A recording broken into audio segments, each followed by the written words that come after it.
රුපියල් බිලියන 57යි තියෙන්නේ සම්පූර්ණයෙන්ම ඉන්ධන සහන ආධාරයට. රුපියල් බිලියන 15යි තියෙන්නේ සම්පූර්ණ මේ විදුලි බිලේ සහන ආධාරයට.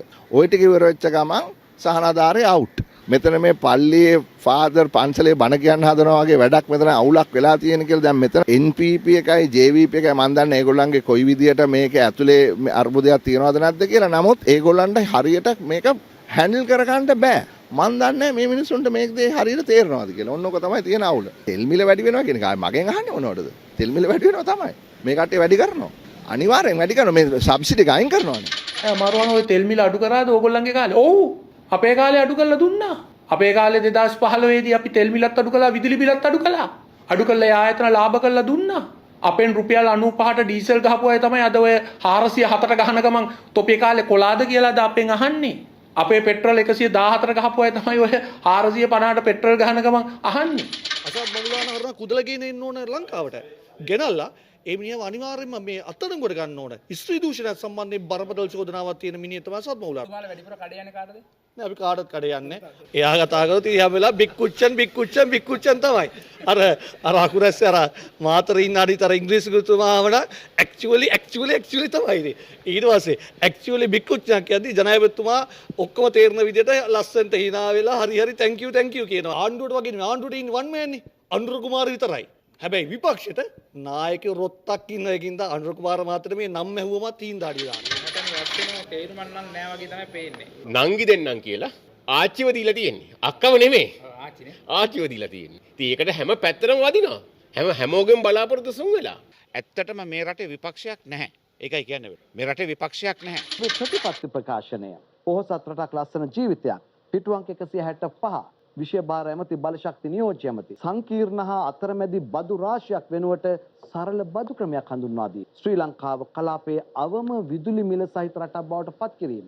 මේක කියවපු රටේ අහිංසක මිනිස්සු ඡන්ද පොලට ගිහිල්ලා මූණ බලන්නේ නැතුව අංකයට කතරේ ගහලා ආණ්ඩුවක් පත් කරා. ජනතාවට සහනයක් දෙන්න පුළුවන් විදිහට රුපියල් බිලියන 57ක් මාස 3ක් දක්වා ආණ්ඩුවෙන් වෙන් කරලා දීලා තියෙනවා. ජනාධිපතිතුමා කියන තව යන්න බෑ ඒකට. තව යන්න බෑ කියන. තව යන්න බෑ. ඒ කියන්නේ ඇත්ත කියන්නේ. අනිවාර්යෙන් අපි අනිවාර්යෙන්ම රටේ ජනතාව සහන මොකක්ද කියන්නේ හිත සනසන උත්තරයකට වඩා ඇත්ත තත්ත්වය පෙන්වන එක අනිවාර්යෙන්ම වටිනවා කියලා හිතනවා. විදුලි බිල අඩු කරනවද බලශක්ති පිරිවේ අඩු කරනවද? ඔබ උත්තරේ ලිස්සුවනේ මහත්තයා. ඔබ ලිස්සුවා.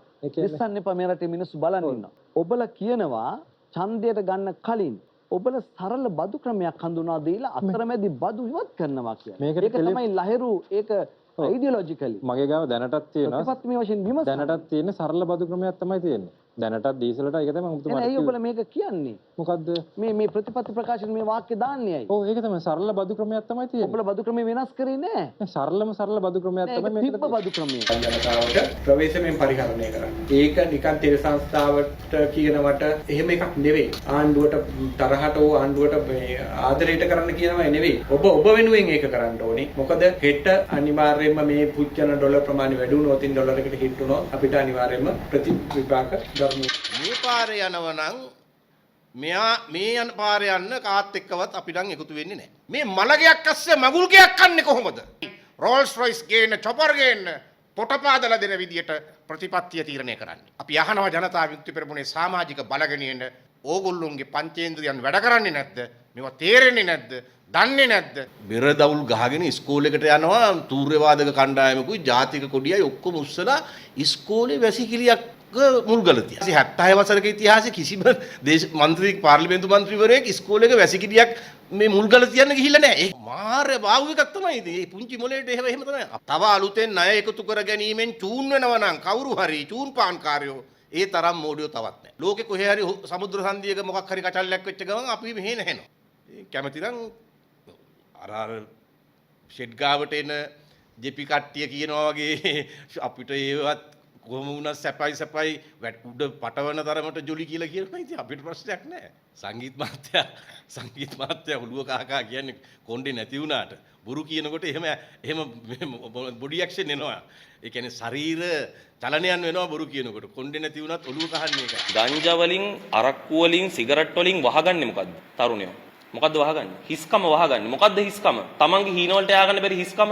තමන්ගේ හීන වලට යා ගන්න පාත් ගන්න නැතිකම. අන්න ඒක තමයි වහගන්නේ. වර්තමාන යුක්ති අධිකරණ ක්‍රමයේ තිබුණා නම් එම මහාභාරතයේ අංගුලිමාල 999ක් මරණ වෙලාවේ ඔහුට දෙන්න වෙන්නේ ඉල්ලුම් ගහට නියම කරන්න වෙනවා 999 වතාවක්.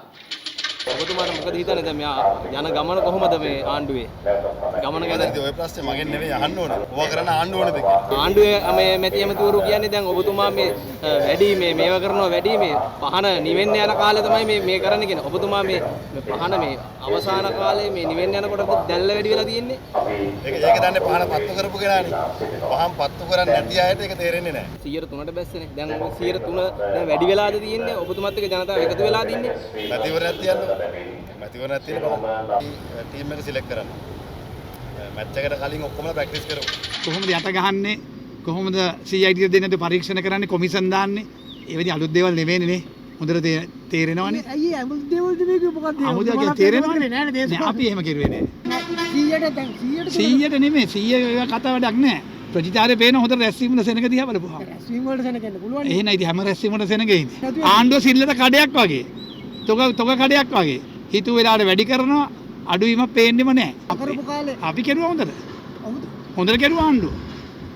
ඔය පේන ඇහැ අරලා බලන්නකො උඩින් තියෙන්නේ මොකද්ද කියලා බලන්නකො. ජනතාවට සහන දෙන්න ඕනේ සහන දැන් කෝ ටකරන් වල ලක්ෂ 10 හම්බුණා. ලක්ෂ 50 හම්බුණත් කෝටියක් දෙනවා කියවනේ. දීලා පේනවා ගියාම මේ පැතිර දීලා තියෙන තත්ත්වය කොහොමද කියලා. ජනාධිපතිතුමා මුදල් ඇමති කියලා නන්නාඳුන වෙනත් පුද්ගලෙක් හඳුන්වා දුන්නේ ඇයි? එතුමා මුදල් ඇමති ධූරයේ සිටිමින් වෙනත් පුද්ගලෙක්ව මුදල් ඇමති ලෙස තමන්ගේ පක්ෂයේ සහෝදරයෙක් වෙන සංගීත් විජේසූරිය සහෝදරයාට හඳුන්වා දුන්නේ ඇයි? එහෙම නැත්නම් ජනාධිපතිතුමා තවමත් මුදල් ඇමති ධූරයේ දරන අතරේ වෙනත් කෙනෙක්ව මුදල් ඇමති විදියට පෙන්නුවද? ඔය තඹුත්තේ ගම පැත්තේ හිටියලු අගරු කුමාර කියලා ජයිපේ තරුණේ 87 89 භීෂණ කාලේ. දවසක් ගමට හමුදාවෙන් පැනලා කවුද අගරු කුමාර කියන්නේ කියලා ඇහුවම වෙන කෙනෙක්ව අන්න අරයා තමයි අගරු කුමාර කියන්නේ කියලා පෙන්නලා එයා පැනගත්තා. අන්න අගරු කුමාර හමුදාවට වෙනත් කෙනෙක් පෙන්නපු විදියටම ජනාධිපතිතුමා තමන් මුදල් ඇමති ධූරයේ සිටිමින් සංගීත් සහෝදරයාට වෙන කෙනෙක්ව පෙන්නුවාද? වහාම ඔහුට දඬුවම් කළේ නැතිනම් ළඟදිම සුනිල් හඳුන්නෙත්ති ඇමතිතුමා මාධ්‍ය ඉදිරියට ඇවිල්ලා කියනවා මගේ කැනඩාවේ මිත්‍රයාවත් මම ඔය මුදල් ඇමතිට හඳුන්වලා දුන්නා. IMF ගිවිසුම පෙන්නලා බෑ කිව්වේ හින්දායි ඩොලර් මිලියනය ගේන්න බැරි වුණේ. එතකොට අපේ බින්දුපුර වැසියා ටිල්වින් සිල්වා මහලේකම්තුමත් කියාවේ අපේ පක්ෂයේ ජාත්‍යන්තර ශාඛාවලට මාසෙට ඩොලර් බිලියන එහෙම නෙවෙයි ඩොලර් බිලියන එකමාරේ ගේන්න සියල්ල ලෑස්ති කරලා තිබියදී මේ මුදල් ඇමතිවරයා IMF ගිවිසුම පෙන්නලා ඒවා කරන්න පුළුවන් වැඩ නෙවෙයි කිව්වා. ඒකයි මට ඩොලර් ගේන්න බැරි වුණේ. ඔක්කොටම වඩා ගැලවිජ්ජාව හොයාගන්නේ කවුද? උගන්ඩා කුමාරි කියාවේ උගන්ඩාවේ මහින්ද රාජපක්ෂ මහත්තයා හංගලා තිබ්බ ඩොලර් බිලියන 20ම මම හොයාගත්තා. අංජනන් දේවි මට උදව් කරා.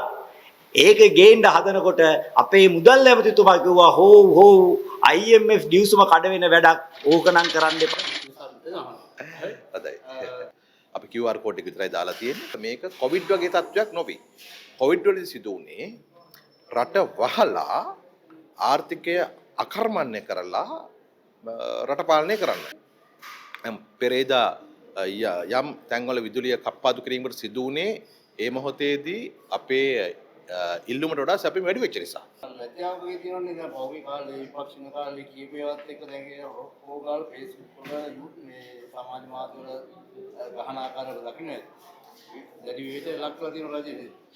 ලැජ්ජ වෙන්න දෙයක් නෙවෙයි තිබෙන්නේ. මොකද ඇත්තටම ඒගොල්ලෝ ඒ කාලේදී තෙල් සංස්ථා පාඩු කරගන්න නැතුව ඔච්චර ණය බරක් භාණ්ඩාගාරය මත පටවන්න නැතුව තෙල් සංස්ථාව හරියට කළමනාකරණය කරගෙන තිබ්බනම් අපිට මේ මීට වඩා සහන ලබා දෙන හැකියාව තිබුණා. හදන්නේ මේගොල්ලෝ පොහොසත් රටක් ලස්සන ජීවිතයක් නෙමෙයි හදන්නේ.